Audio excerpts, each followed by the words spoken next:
যে নিজের চিনে নাই আমার বন্ধুগণ সে আমার আল্লাহকে চিনতে পারে নাই। আরে বন্ধু, রব্বে কাবা ডাক দিয়ে বললেন, নবী গো, ইমান নামক দৌলত যারা অর্জন করেছি, ইমানদার বান্দা বান্দিদেরকে আমি আল্লাহ রব্বুল আলামিন ডেকে বললাম, ইমানদার বান্দা বান্দিগণ, তোমরা নিজের জাহান্নামের আগুন থেকে বাঁচাও, নিজেদের অধীনে যারা আছে তাদেরকেও জাহান্নামের আগুন থেকে বাঁচাও। ভাইজান, এখানে একটা কথা আছে যেটা না বললে তাফসীর বুঝতে পারবেন না। আয়াতের হাকিকত আমার বন্ধুগণ বোঝা যাবে না। উম্মতের ওলামা ইকরামগণ স্টেজে আছেন বাবা। আগেই বলেছিলাম মাহফিল ছোট হোক বড় হোক, মনে রাখবেন বাদান, 10,000 20,000 50,000 মানুষ বড় কলেজ ময়দানে লক্ষ মানুষের ঢল নামলো। ওই বড় মাহফিলে যে কোরআন হাদিসের আলোচনা হবে, 2 4 500 10 জন 20 জন মানুষ নিয়ে যদি আলেমরা কথা বলে, ওই 2 4 5 জন 100 200 মানুষের সামনে ওই কোরআন হাদিসের আলোচনায় হয়। কথা বলেন ঠিক কিনা বাবাজি? আল্লাহ পাক বললেন, নবীজি, ইমানদার বান্দা বান্দিদেরকে আমি রব ডাক দিয়ে বললাম, ইমানদার বান্দা বান্দিগণ, এই জায়গায় যেই কথাটা আপনাকে বুঝতে হবে বাবা, ভালো করে দিলের কান লাগায় শুনবেন। মাওলানা আব্দুল মাজেদ দরিয়াবাদী রহমতুল্লাহ আলাই, তিনি তার তফসিরে মাজিদের মধ্যে, কাজী সানাউল্লাহ পানিপতি রহমতুল্লাহ আলাই, তিনি তার তফসিরে মাঝারির মধ্যে, আমার বন্ধুগণ, আমার ভাইরা এবং অন্য ভাইয়েরা, অন্য যারা ইসলামী আন্দোলন পরিচয় দিয়ে যারা এই তফসিরটা নিয়মিত মোতালা করেন, তফসিরে ফি জিলালিল কোরআনের মুসান্নেফ আমার বন্ধুগণ সাইয়্যিদ মরহুম শহীদ কুতুব শহীদ রহমতুল্লাহ আলাই, তিনি তার তফসিরে ফি জিলালিল কোরআনের মধ্যে, মরহুম মাওলানা আমিনুল ইসলাম রহমতুল্লাহ আলাই, তিনি তার তাফসিরে নুরুল কোরআনের মধ্যে, মুফতি মোহাম্মদ শফি রহমতুল্লাহ আলাই, তিনি তার তাফসিরে মারিফুল কোরআনের মধ্যে, ওনার সুযোগ্য সাহেব জাদা আমার বন্ধুগণ, আমার উস্তাদের উস্তাদ, আমাদের দাদা হুজুর শাইখুল ইসলাম আল্লামা তকি উসমানী দামাত বারাকাতুল্লাহ আলিয়া, পাকিস্তানের সাবেক জাস্টিসম্যান, তিনি একটা তফসির লিখেছেন বাবা, যেই তফসিরটা অল্প দিনই গোটা পৃথিবীতে সারা পড়ে গেছে, মুসলিমদের হৃদয় কেড়ে নিয়েছে। যেই তফসিরটার নাম হলো তফসিরে তাওজিহুল কোরআন। আল্লামা তকি উসমানী তিনি তার তফসিরে তাওজিহুল কোরআনের মধ্যে, আরে ভাইয়া, আবার যেই তফসিরের ব্যাখ্যা করা হয়েছে শুধুমাত্র হাদিস দ্বারা, আল্লামা ইবনে কাসির রহমতুল্লাহ আলাইহি, তিনি তার তফসিরে ইবনে কাসিরের মধ্যে, বাবাজি, যত রকমের তফসির আছে, এই তফসিরের মধ্যে প্রত্যেক মুফাসসিরিন ইকরাম বলেন, আল্লাহ রব্বুল আলামিন ইমানদার বান্দিদেরকে আল্লাহ ডেকেছেন দুইভাবে। সূরাতুন মানে সূরাতুল ফাতিহা থেকে শুরু করে কোরআনুল কারীমের শুরু বা থেকে শুরু করে কোরআনুল কারীমের শেষ মিনাল জিন্নাতি ওয়ান নাস সিন পর্যন্ত মোটমাট 114 সূরা, 5 আমার বন্ধুগণ 6666 খানা আয়াত, মতান্তরে কম বেশ হতে পারে, কেউ বলেছেন 6236 খানা আয়াত। আমার বন্ধুগণ, টোটাল কোরআনুল কারীমের মাধ্যমে আল্লাহ পাক ইমানদার বান্দা বান্দিদেরকে যতভাবে ডাক দিয়েছেন, দুইভাবেই আল্লাহ পাক ডেকেছেন। আল্লাহ রব্বুল আমিন কোন জায়গায় বলেছেন ইয়া আইয়ুহান নাস, আবার কোন জায়গায় আল্লাহ পাক বলেছেন ইয়া আইয়ুহাল্লাযিনা আমানু। আওয়াজ দিয়া বলেন না সুবহানাল্লাহ।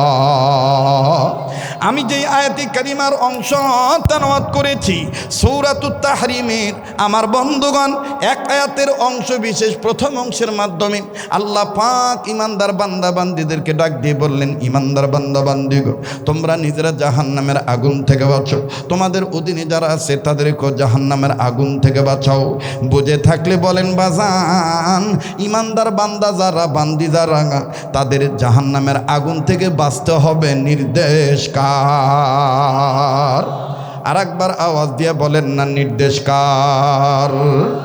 আমার ভাইরা, জাহান্নামের আগুন থেকে নিজের বাস্তবীয় পরীকে বাঁচাইতে হবে। নির্দেশ হলো আল্লাহর। আর নবী মুহাম্মদ সাল্লাল্লাহু আলাইহি ওয়াসাল্লাম তিনি বলেছেন, আমার উম্মতে মুহাম্মদীদের জাহান্নাম থেকে বাঁচার পথ হলো চারটি। নাম্বার 1 আলেম হওয়া, নাম্বার 2 আলেমের ছাত্র হওয়া, নাম্বার 3 আলেমগণের কথা শোনা, নাম্বার 4 আলেমদেরকে মহব্বত করা। আসেন বন্ধু, 2 নম্বর কথাটার ব্যাখ্যা আমি আপনাদের জানাই দিই। কেন সন্তানদেরকে ইলমে দ্বীন শিক্ষা দিবেন না? বাজান, আলেমরা তো বলে না আপনার সন্তানকে ডাক্তার বানায়েন না। আলেম ওলামারা বলেন না যে আপনার সন্তানকে ইঞ্জিনিয়ার বানায়েন না। আলেম ওলামাগণ বলেন না আপনার সন্তানকে ডক্টর বানায়েন না। আলেম ওলামাগণ বলেন না আপনার সন্তানকে মেকানিজম ইঞ্জিনিয়ার মিস্ত্রি বানায়েন না। আলেমগণ বলেন যা বানানোর ইচ্ছা তাই বানান, কিন্তু আল্লাহ রসুলের যে কথা, তলাবুল ইলমি ফারিদাতুন আলা কুল্লি মুসলিম, প্রতিটি মুসলিম নন নারীর উপরে ইলমে দ্বীন শিক্ষা করা ফরজ। ইলমে দ্বীন শিক্ষা করা ফরজ। বাজান, যতটুকুন ইলম অর্জন করলে আপনার ছেলে মেয়ে হালাল হারাম বুঝতে পারবে, আপনার ছেলে মেয়ে আমার বন্ধুগণ নাস্তিক হবে না, কোরআন অমান্যকারী হবে না, খোদাদ্রোহী হবে না, রসুলের শানে বেয়াদবি করবে না। অন্তত পক্ষে আপনি মারা গেলে জানাজার নামাজ পড়াইতে পারবে। এই ধরনের এলেম আমার বন্ধুগণ তাকে শিক্ষা দেওয়া। পাক না পাক, কালাম কালেমা, নামাজ রোজা, ইলমে দ্বীন শিক্ষা দেওয়া প্রতিটি মুসলিম নারীর উপর ফরজ। বাবাজি, কোনো দিকে কোনো খেয়াল নাই। আল্লাহ পাক ডাক দিয়ে বললেন, নবীজি আমি আল্লাহ তাআলা ইমানদার বান্দা বান্দীদেরকে বললাম, ইমানদার বান্দা বান্দীগণ তোমরা নিজেরা জাহান্নামের আগুন থেকে বাঁচো, নিজেদের অধীনে যারা থাকবে তাদেরকেও জাহান্নামের আগুন থেকে বাঁচাও। এই প্রসঙ্গে বাজানো দুনিয়ার জমিনের উপরে আসমানের নিচে যত বড় বড় তফসিরের কিতাব আছে, তন্মধ্যে বাজান ওলামায়ে কেরামদের কাছে মশহুর জমহুর মকবুল একটা তফসিরের কিতাব, নাম হলো তফসিরে কাবির। এই তফসিরে কাবিরের মুসান্নিফ ফখরুদ্দিন রাজি রহমাতুল্লাহি আলাইহি তিনি তার তফসিরে কাবিরের মধ্যে লিখেছেন, ইয়া আইয়ুহাল্লাযিনা আমানু কু আনফুসাকুম ওয়া আহলিকুম নার, ইমানদার বান্দা বান্দিগণ তোমরা নিজেরা জাহান্নামের আগুন থেকে বাঁচো, নিজেদের অধীনে যারা আছে তাদেরকেও জাহান্নামের আগুন থেকে বাঁচাও। এ ভাইয়া, বাবা শুধু নামাজ পড়লেই হবে না, বাবা সন্তানকেও নামাজের তালকিন দিবি, নামাজের আমার বন্ধুগণ ডাক দিবি। আমার ভাইরা, মা শুধু নামাজ পড়লেই হবে না, মা তার মেয়েকেও নামাজি বানাবে। বাবাজি, নেতা শুধু নামাজ পড়লেই হবে না, নেতার অনুসারীদেরকেও নামাজের দাওয়াত দিতে হবে। মাদ্রাসার শিক্ষকরাও জানে, ছাত্ররাও জানে, কিন্তু শিক্ষকরা শিক্ষকতা করার সময়, ছাত্ররা জ্ঞান অর্জন করার সময় দেখা যায় যে তাদের টাকনুর নিচে প্যান্ট পায়জামা পড়ে আছে। তাহলে বলেন তো, জানা অনুযায়ী কি মানা হলো? বলেন, জানা অনুযায়ী কি মানা হলো? মানা হলো। এরকম অনেক কওমি মাদ্রাসাতেও আছে, কওমি মাদ্রাসার নাম দিয়েছে, কিন্তু এলেম অনুযায়ী আমল নাই, এলেম অনুযায়ী আমল নাই। আলহামদুলিল্লাহ, এই যে মারকাজুত তাকওয়া যে মাদ্রাসাটা, আমার পরম শ্রদ্ধেয় অভিভাবক তুল্য মুরব্বী শেখুল হাদিস আল্লামা হাফিজুর রহমান সাবদামাত বারাকাতুল আলিয়া বাহরুল উলুম, এর পাশে আরেকজন বসে আছেন মডেল মসজিদের সম্মানিত খতিব, ইমাম ও খতিব। অল্প কথায় আপনাদেরকে তিনি সুন্দর করে বুঝিয়ে দিয়েছেন মারকাজুত তাকওয়া প্রতিষ্ঠানটার প্রতিষ্ঠা করার মাকসাদ কি, উদ্দেশ্য কি, আদর্শ কি, বৈশিষ্ট্য কি। আমি এখানে বসে আমি চিন্তা করছিলাম অন্য একটা ওয়াজ করব, কিন্তু এখন ডাইন বামে যদি মহাসাগর থাকে তা আত্রাই নদীর খাওয়া আছে? কথা কয় না। ডাইন বামে যদি সাগর, মহাসাগর, উপসাগর থাকে, যমুনার খাওয়া আছে? হ্যাঁ, পদ্মা মেঘনার খাওয়া আছে? নাই। এই জন্য বলছি, যেটি জিঙ্কা সেটি সিংকা। খুব খেয়াল করবেন, ঠিক করতে হবে। আল্লাহ বলেন, লাকাদ কানা লাকুম ফি রাসূলিল্লাহি উসওয়াতুন হাসানা। তোমাদের জন্য আমি সর্বোত্তম আদর্শ মডেল বানিয়ে দিলাম আমার রসুলকে। সুবহানাল্লাহ বলেন। আর রসুল কি আদর্শ রেখে গেছেন? রসুলের ইন্তেকালের পরে খোলাফায়ে রাশিদিন, সাহাবায়ে কেরামের জামাত আমাদেরকে পুঙ্খানুভাবে সুন্দর করে জানিয়ে দিয়েছেন, উন্মোচন করে দিয়েছেন। এজন্য ওলামায়ে হক্কানি বুজুর্গ ওলামায়ে কেরামগণ বলেন, দুনিয়ার সমস্ত মুহাক্কিকিনে মুফাসসিরিনে কেরামগণ, মুহাদ্দিসিনে কেরামগণ একমত হয়ে বলেন, আদর্শ ঠিক থাকবে যদি আহলে সুন্নাত ওয়াল জামাতের অন্তর্ভুক্ত হওয়া যায়। আহলে সুন্নাত ওয়াল জামাত, সাহাবায়ে কেরামের জামাতকে মেনে নেওয়া,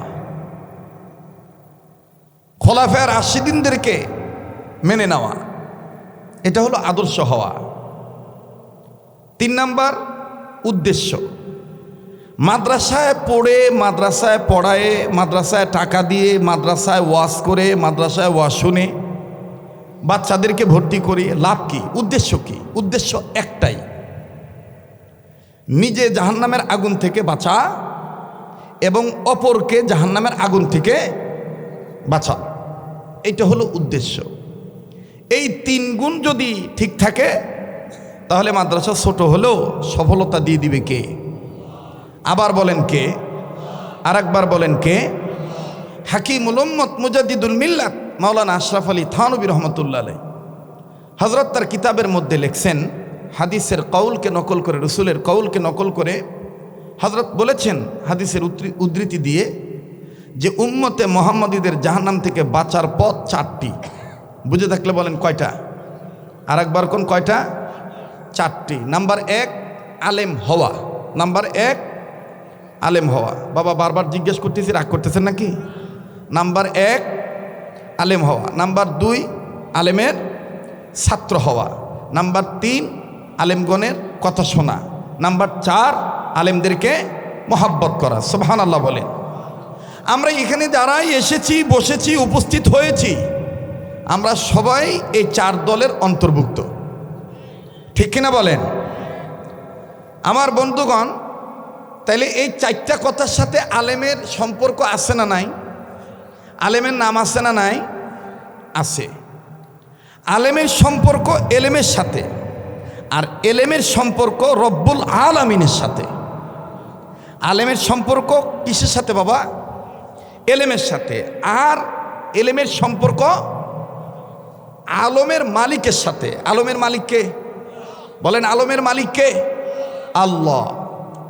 হযরত মাওলানা জালালউদ্দিন রুম রহমতুল্লাহ আলাইহি, যাকে আমরা মাওলানা জালালউদ্দিন রুমি বলে চিনি, তিনি তার কিতাবের মধ্যে লিখছেন যে আমি একবার এক বড় সাগরের কিনারে দাঁড়িয়ে, কথা শুনতেছেন কি আপনারা? বড় সাগরের কিনারে দাঁড়িয়ে আল্লাহকে বললাম, আল্লাহ আপনি আকাশ কি দিয়ে সাজিয়েছেন, জমিন কি দিয়ে সাজিয়েছেন, আমি একটু জানতে চাই। আল্লাহওয়ালারা আল্লাহর সাথে কথা বলতেন, এটা কি বিশ্বাস হয়? কথা বলে না, বিশ্বাস হয়? বলবেন হুজুর আমরাও কি আল্লাহর সাথে কথা বলতে পারবো? হ্যাঁ, মুসা নবী তুর পাহাড়ে যে আল্লাহর সাথে কথা বলতেন, জাকারিয়া নবীকে করাত দিয়ে যখন চিপতে লাগলো, তখন জাকারিয়া নবী আল্লাহর সাথে কথা বললেন। ইব্রাহিম খলিলুল্লাহকে যখন অগ্নিকুণ্ডে নিক্ষেপ করা হলো, তখন ইব্রাহিম নবী আল্লাহর সাথে কথা বললেন। ইউসুফ নবীকে যখন তার ভাইয়েরা কুয়ার মধ্যে ফেলে দিলেন, তিনি তখন কার সাথে কথা বললেন? আল্লাহর সাথে কথা বললেন। আমার নবী মুহাম্মদ সাল্লাল্লাহু আলাইহি ওয়াসাল্লাম, তিনাকে যখন আল্লাহ তাআলা ঊর্ধ্বগমনের সফরে নিয়ে গেলেন, আমার নবীর সাথে আল্লাহও কথা বললেন, আল্লাহর সাথে আমার নবীও কথা বললেন।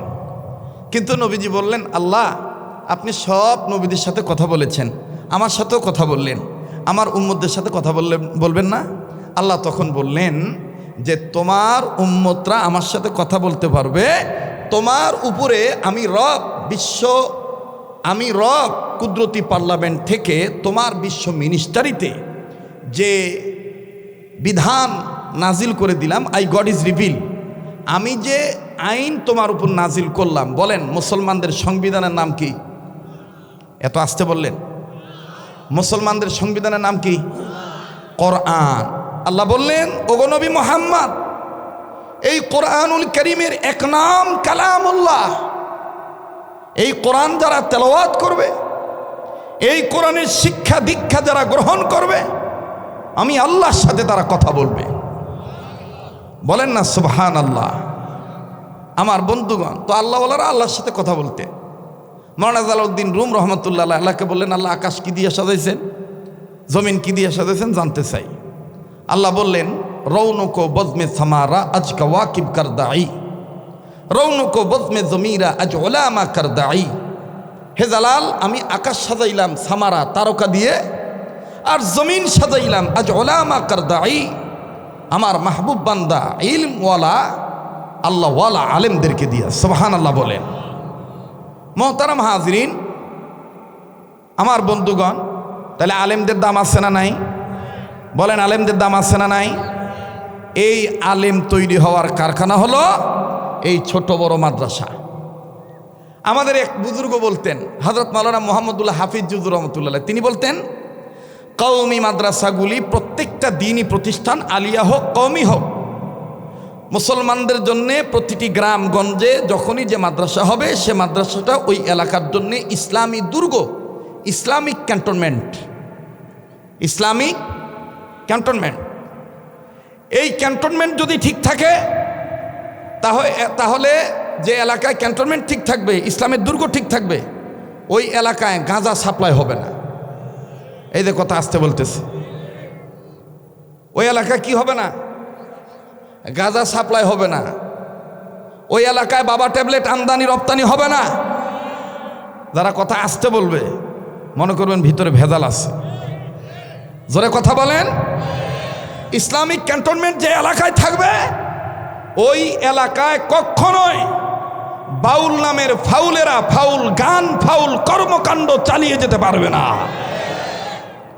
ইসলামিক ক্যান্টনমেন্ট যে এলাকায় ঠিক থাকবে, ওই এলাকায় কোশ্চেন কালো মুসলমানদের চোখের উপরে আঙ্গুল রেখে রাম বাম চ্যাটার্জি মুখার্জি, গঙ্গোপাধ্যায় চট্টোপাধ্যায়, হরিদাস পাল ল্যান সেন, কোশ্চেন কালো তাগুতের কোনো শক্তি মাথা চারা দিয়ে উঠতে সাহস পাবে না।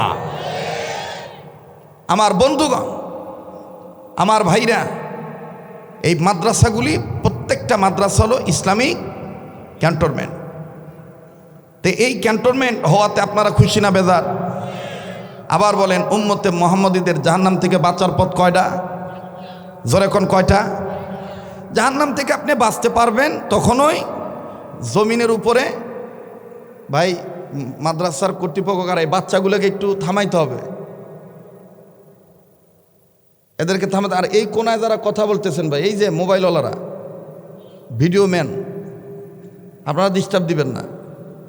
আপনারা আসছেন কথা রেকর্ড করে নিয়ে এগুলা বেঁচে খাবেন, তা জাগ দিয়ে চলবেন, তার কথায় বাধা দিবেন না। আর এগুলো আমাদের লাগে না। আসছেন কথা বলবেন না, এটা অন্য বক্তা না যে কি হয় হোক, ওই ওর ওয়াজ করে দেয়, হবে না ভাই। ক্লাস মনে করতে হবে। কথা বলেন ঠিক কিনা? আমার বন্ধুগণ, আমার ভাইরা, আপনি জমিনের উপরে যত ভালো কাজ করবেন, জমিনের নিচে মরার পরে তত কথা কয় না। মাটির উপরে যত ভালো কাজ করবেন, মাটির নিচে তত, বলেন, মাটির উপরে যত ভালো কাজ করবেন, মাটির নিচে তত ভালো থাকবে। আমাদের পরম শ্রদ্ধেয় ওস্তাদ হযরত মাওলানা আব্দুর রাজ্জাক সাহেব, তিনি আমাকে বলতেছেন, বাবা তোমার ওই গজলটা খুব হৃদয়ে লাগছে, ওই দিন আদমদিঘি মাদ্রাসাতে তুমি বলছিলে। আমি বললাম, কোনটা হুজুর? কয় যে তুমি যেটা নিজে লিখছো, নিজে সুর দিছো। আমি বললাম, কোনটা? ওই যে জমিনের উপরে ভালো কাজ আর জমিনের নিচে খারাপ কাজ। হ্যাঁ। তা আপনারা কি বলেন, মাটির উপরে ভালো কাজ করলে মাটির নিচে কি ভালো থাকবে না খারাপ থাকবে? তাহলে এই কথাটা আমি নিজে লিখছি, নিজে সুর দিছি, বলবো? আপনাদের একটু বলা লাগবে, আমার সাথে সবার বলা লাগবে। পারবেন? ভালো কাজে জান্নাত মিলবে, মন্দ কাজে জাহান্নাম। কথা কয় না? একটু একটু আওয়াজ দেন। ভালো কাজে জান্নাত মিলবে, মন্দ কাজে জাহান্নাম। সবাই ভালো কাজে জান্নাত মিলবে, মন্দ কাজে না। ভয় পাইতেছেন মনে হয়। এখনো কি সেই দিন আছে নাকি? হ্যাঁ, নওগাঁ শহরে ওয়াজ করবে গেলে জলিলের বেটার লোকজন এসে কবে, হ্যাঁ হুজুর ওয়াজ বন্ধ করেন, রাজনীতি করবেন আছি। মানে ওরকে ধারণা হলো রাজনীতি যা করবে দাঁড়া হয়ে যারা পেশাব করে, চেন খুলে নাট বল্টু বাইর করে আর একজনের ওয়াল ভিজায়, ওরাই খালি রাজনীতি করবে আর হুজুররা করবে না। আর একজনের ওয়াল ভিজান দেখছেন কোনো দিন? দেখেন নাই? আমি মাঝে মাঝে দেখলে পাইলে আমি কয় টাকা দিবে এই যে ওয়াল ভিজাচ্ছু?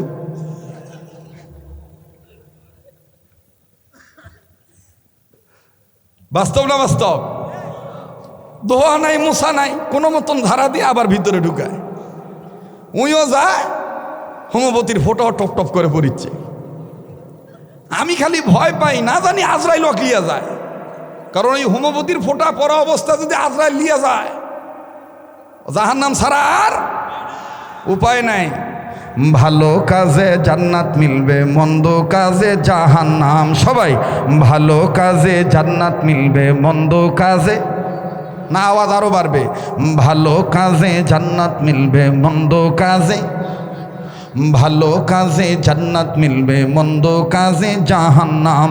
এক শ্রেণীর মানুষ আছে গুনার কাজে সময় পায়, করে না গো নেকির কাম। ভালো কাজে জান্নাত মিলবে, মন্দ কাজে, জোরে, ভালো কাজে জান্নাত মিলবে, মন্দ কাজে। মানুষ রূপে জন্ম নিয়া জানোয়ারের ভাব দেখান, নামাজ রোজা ছেড়ে দিয়ে চালু রাখছেন বাউল গান। কেবা কেঙ্কা লাগিচ্ছে? ভালো হচ্ছে? চলবে? হ্যাঁ চলবে বা? এটা জোরে কত আল্লাহু আকবার। মানুষ রূপে জন্ম নিয়া জানোয়ারের ভাব দেখান, নামাজ রোজা ছেড়ে দিয়ে চালু রাখছেন বাউল গান। আবার নিজের ত্রুটি ঢেকে রেখে, নিজের ত্রুটি ঢেকে রেখে আলেম ওলামার গায়ে বদনাম। ভালো কাজে জান্নাত মিলবে, মন্দ কাজে জাহান্নাম। জোরে, ভালো কাজে জান্নাত মিলবে, মন্দ কাজে, ভালো কাজে জান্নাত মিলবে, মন্দ কাজে। আচ্ছা বলেন তো, আমাদের এই দেশে আপনারা আপনাদের দৃষ্টিকোণ থেকে বলেন, জ্ঞান অনুযায়ী বলেন, বাউলের দাম বেশি না আলেমের দাম বেশি? এদের আস্তে কয় মনে করবেন ওরাই ফাউল মার্কার গ্রুপের লোক, এজন্য আস্তে কথা বলতেছে। বাউলের দাম বেশি না আলেমের দাম বেশি?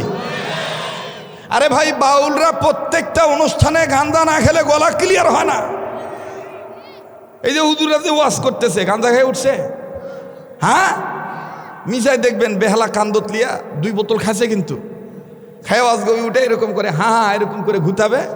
আর কিন্তু অজগবি ওই যে নগার ভাষাতকে আজারা, কি কবা আজারা, আজারা, আজারা অজগবি দেখবেন এরকম করে এরকম বেহালা টান দেয় আর ডাক দিয়ে কয় হ্যাঁ, মানে বুঝায় গলা ক্লিয়ার করা লাগবে। এটা হইল কথা কয় না।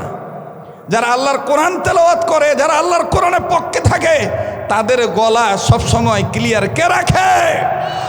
যারা বলেন কে? নওগাঁ জেলায় মনে হয় গাঁজা নাই। আমি তো হিসাব করে দেখছি আমাদের বাংলাদেশে পুরুষ লোকের চরিত্র ধ্বংস হওয়ার পিছনে, জীবন ধ্বংস হওয়ার পিছনে যতগুলি কারণ, এর মধ্যে 2টা কারণ আমি বেশি খুঁজে পাইছি। নাম্বার 1 মাদক সেবন। এই নাম্বার 1 কি? নাম্বার 1 মাদক সেবন। নাম্বার 2 নারীদের বেপরদায় চলন ফিরন। অন্য যে জায়গা থোয়ার কথা বা ও জায়গাত নাই। এগুলোর 3 জায়গায় বসান্ত ভাই। এ হুজুর এনা বামত আসতো বা, হ্যাঁ বামত আয় তো বা, বাঁয়ে আয়, বাঁয়ে হেঁটে। রাগ করতেছেন নাকি? হ্যাঁ জি, খুব খেয়াল করবেন। যেটা বলতেছিলাম যে অন্য যে জায়গায় থোয়ার কথা সে জায়গায় থো না। তুই কোথায় থাকে? বাপরে, তুই মুখস্থ করে আছো নাকি রে?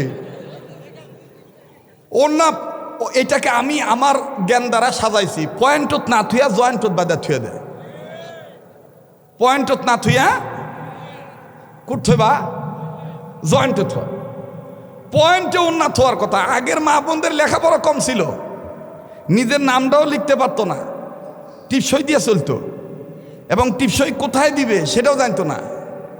ওই আঙ্গুল ঠিক করে কত কুটি টিপ দিম বা কুট দিম, আরও কয়েকজন ধৈরা লিয়ে দেয় ঠেসা দিয়ে কত এটি দে, তখন দিত দিয়ে আবার করে এ রে কালি ভর লোকে কথা কয় না। আগের মা বোনরা এরকম সরল ছিল, কিন্তু তাদের মাথার কাপড় কখনো বুকে নামে নাই।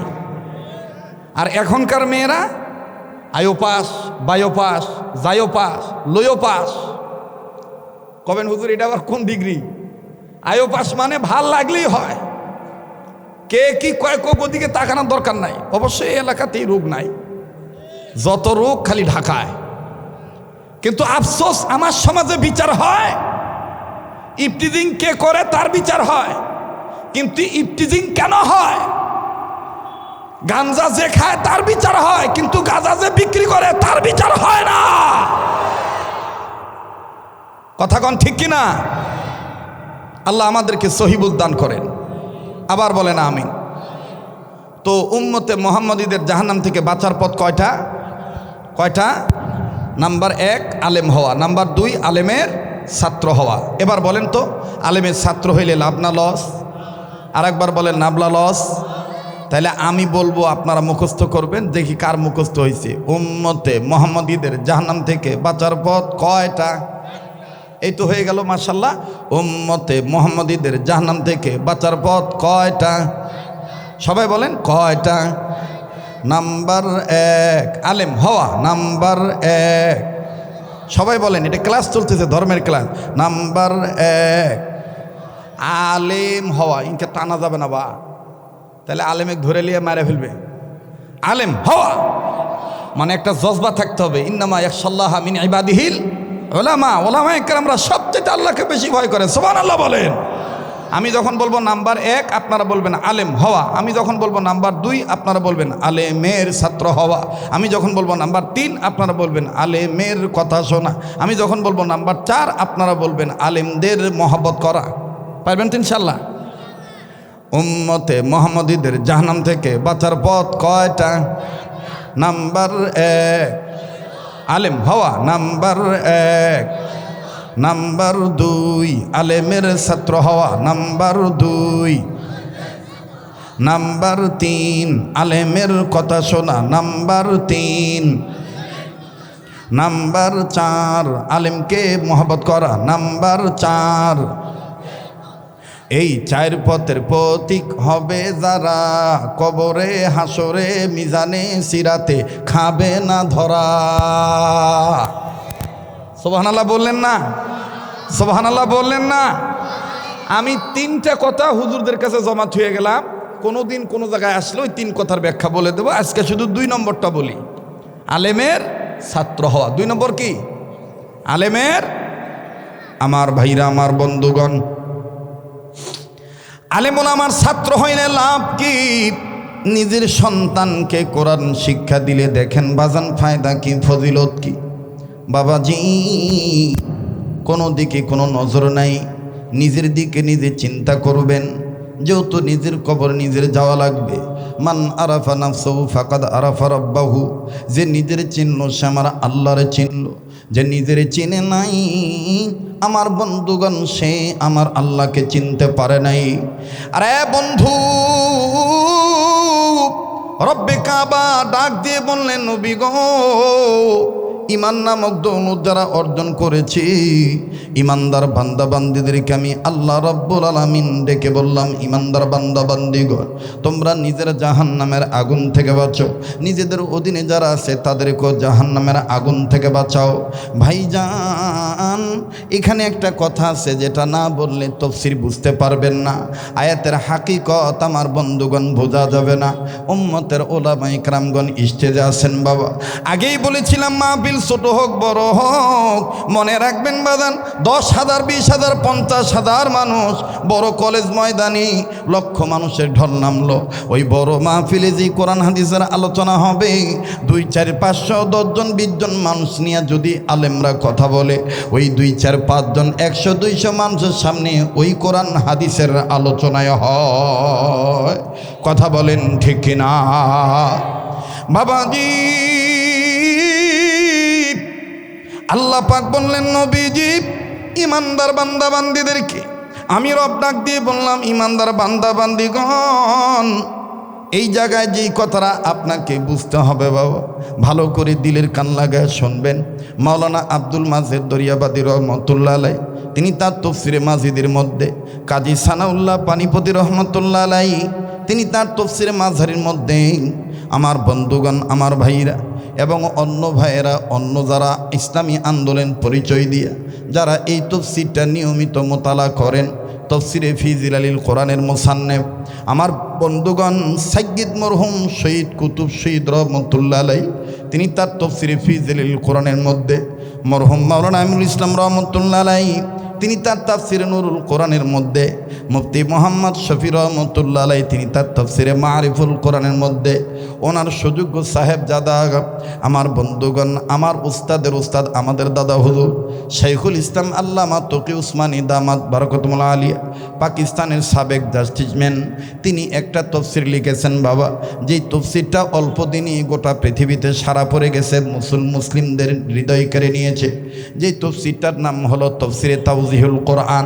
আল্লামা তকি উসমানী তিনি তার তফসিরে তাওজিহুল কোরআনের মধ্যে, আরে ভাইয়া আবার যেই তফসিরের ব্যাখ্যা করা হয়েছে শুধুমাত্র হাদিস দ্বারা, আল্লামা ইবনে কাসির রহমতুল্লাহ আলাইহি তিনি তার তফসিরে ইবনে কাসিরের মধ্যে বাবাজি যত রকমের তফসির আছে, এই তফসিরের মধ্যে প্রত্যেক মুফাসসিরিন ইকরাম বলেন আল্লাহ রব্বুল আলামিন ইমানদার বান্দীদেরকে আল্লাহ ডেকেছেন দুইভাবে, সূরাতুন মানে সূরাতুল ফাতিহা থেকে শুরু করে কোরআনুল কারীমের শুরু বা থেকে শুরু করে কোরআনুল কারীমের শেষ মিনাল জিন্নাতি ওয়ান নাস সিন পর্যন্ত মোটমাট 114 সূরা, 5 আমার বন্ধুগণ 6666 খানা আয়াত, মতান্তরে কম বেশ হতে পারে, কেউ বলেছেন 6236 খানা আয়াত। আমার বন্ধুগণ টোটাল কোরআনুল কারীমের মাধ্যমে আল্লাহ পাক ইমানদার বান্দা বান্দীদেরকে যতভাবে ডাক দিয়েছেন, দুইভাবেই আল্লাহ পাক ডেকেছেন। আল্লাহ রব্বুল আমিন কোন জায়গায় বলেছেন ইয়া আইয়ুহান নাস, আবার কোন জায়গায় আল্লাহ পাক বলেছেন ইয়া আইয়ুহাল্লাযিনা আমানু। আওয়াজ দিয়া বলেন না সুবহানাল্লাহ। আমি যেই আয়াতে কারিমার অংশ তেলাওয়াত করেছি সূরাতুত তাহরিমের, আমার বন্ধুগণ এক আয়াতের অংশ বিশেষ প্রথম অংশের মাধ্যমে আল্লাহ পাক ইমানদার বান্দা বান্দীদেরকে ডাক দিয়ে বললেন ইমানদার বান্দা বান্দীগণ তোমরা নিজেরা জাহান্নামের আগুন থেকে বাঁচো, তোমাদের অধীনে যারা আছে তাদেরকে জাহান্নামের আগুন থেকে বাঁচাও। বুঝে থাকলে বলেন বাজান, ইমানদার বান্দা যারা বান্দি যারা তাদের জাহান্নামের আগুন থেকে বাঁচতে হবে নির্দেশ কার? আর একবার আওয়াজ দিয়ে বলেন না নির্দেশ কার?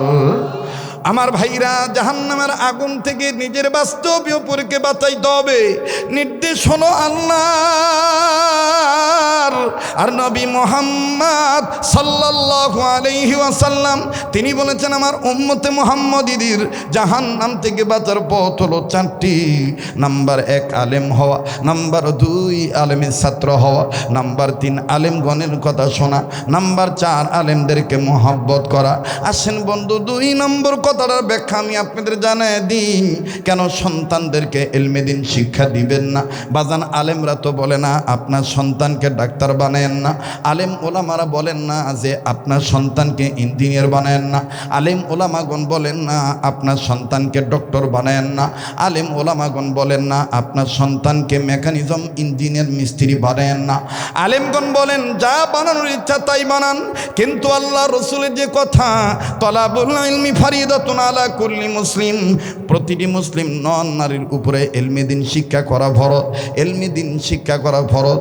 বাজান যতটুকু কতটুকুন এলেম অর্জন করলে আপনার ছেলে মেয়ে হালাল হারাম বুঝতে পারবে, আপনার ছেলে মেয়ে আমার বন্ধুগণ নাস্তিক হবে না, কোরআন অমান্যকারী হবে না, খোদাদ্রোহী হবে না, রসুলের সানে বেয়াদবি করবে না, অন্তত পক্ষে আপনি মারা গেলে জানাজার নামাজ পড়াইতে পারবে।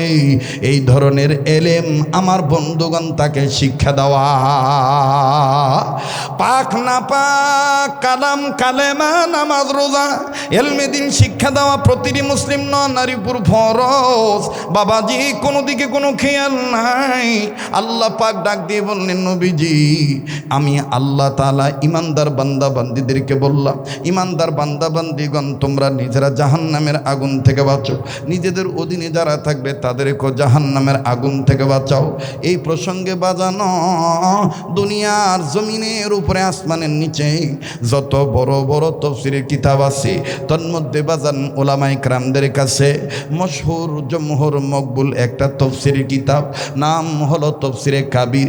এই তাফসীরে কাবিরের মুসান্নিফ ফখরুদ্দিন রাজি রহমাতুল্লাহি আলাইহি তিনি তার তাফসীরে কাবিরের মধ্যে লিখেছেন, ইয়া আইয়ুহাল্লাযিনা আমানু কু আনফুসাকুম ওয়া আহলিকুম নার।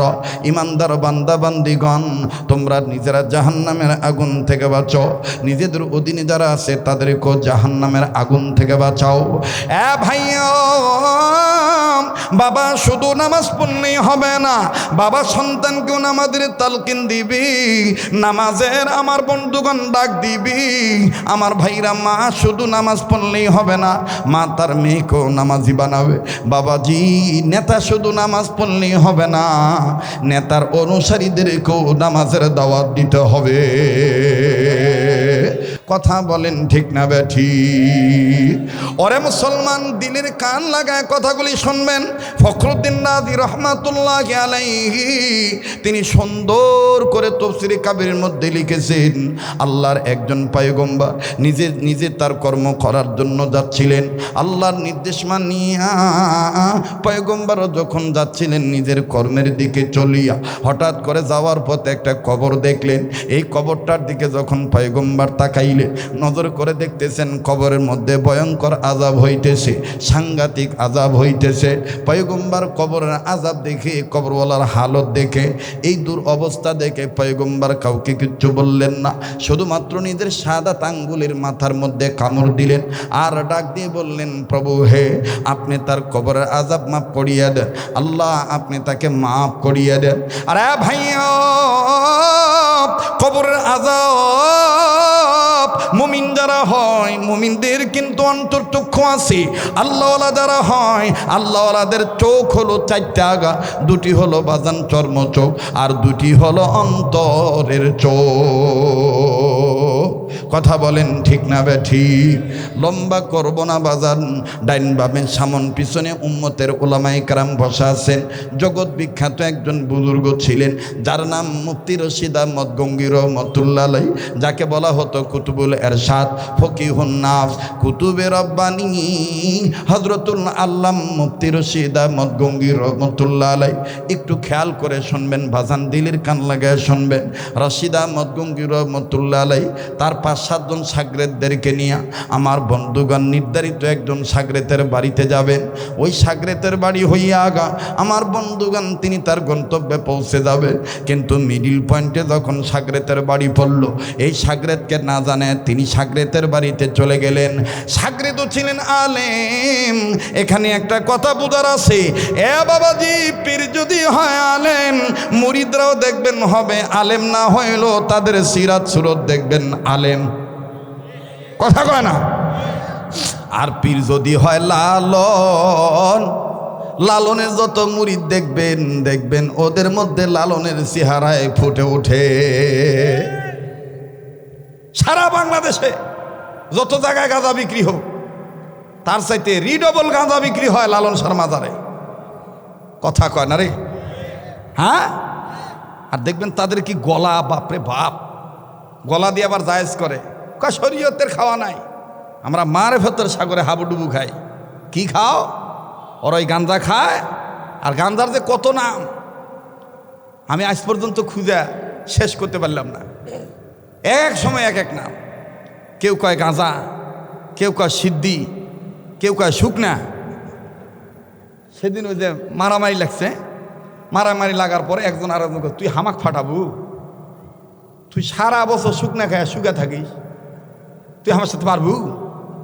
তো না, আমি ওকে নাম দিয়া দেখবেন কি কায়দা করে গলা ফাটায় কয়, ওরে করিলে সিদ্ধির ভোজ,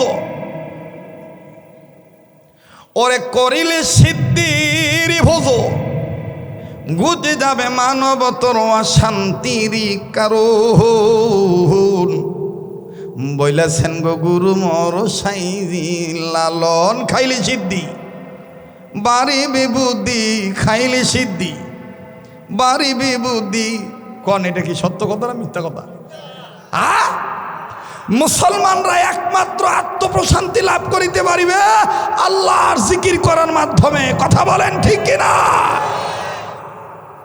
আর জিকিরের মধ্যে সর্বোত্তম জিকির হলো লা ইলাহা ইল্লাল্লাহু মুহাম্মাদুর রাসূলুল্লাহ সাল্লাল্লাহু আলাইহি ওয়াসাল্লাম। আর নফল ইবাদতের মধ্যে সর্বোত্তম নফল ইবাদত হলো কোরআন তেলাওয়াত করা। সুবহানাল্লাহ বলবেন না? একটু ধরে কোন সুবহানাল্লাহ। রাগ করতেছেন আপনারা? দোয়া করে দেব, হ্যাঁ মোনাজাত করে দেব? থামেন থামেন, দিমু দে বা অস্ত্রটা আমার আজকে মানে ফেভারেল লয়, বুঝেননি? মানুষ না হোক কিন্তু যন্ত্র যদি ঠিক থাকে মন্ত্র এমনি ভালো হবে, তা লয়? কিন্তু আজকে আমারও যন্ত্র নাই, এর কে যন্ত্র বাবা, ক্যাঙ্কা জানি ষড়যন্ত্র মনে হচ্ছে। যাই হোক, আল্লাহ হেফাজত করুন, জোরে কোনা আমিন।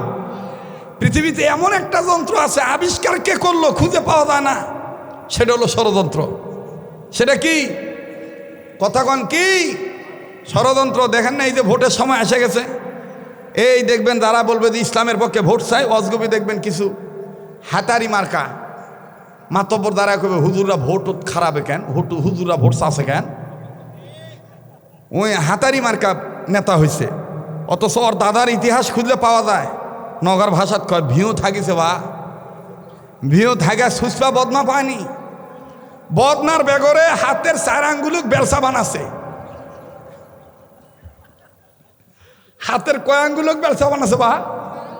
হাতের 4 আঙ্গুলুক বেলসা বানায়া পানি মারে শেষ করছে। উই এখন নেতা হচ্ছে, নেতা হয়ে এখন কামেল মাদ্রাসার প্রিন্সিপাল। হ্যাঁ, মসজিদের ইমাম খতিবকে কয় হুজুর চাকরি বাসা বাসালে রাজনীতি বক্তব্য দিবেন না। কথা কয় না, কথা কয় না। আমরা ওই হাতারি মার্কা নেতাদেরকে বলতে চাই, আগামীর বাংলাদেশ হবে কোরআন সুন্নাহর বাংলাদেশ। রাম বামের কোনো খাওয়া থাকবে না। সিদ্ধান্ত একটাই, ইসলামী আন্দোলনের কর্মী হয়ে এবারে ভোট দেব ভাই সেই মানুষের যে মানুষ পক্ষে থাকে আল কোরআনের।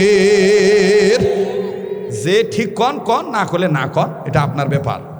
আমি আমার ইমানি দায়িত্ব এড়াই দিলাম। ঠিক আছে না বাজান? কারা কারা ইসলামী শাসনের পক্ষে একটু 2 হাত তুলে দেখান তো বাজান। নারায়ে তাকবীর, নারায়ে তাকবীর। হাত নামান।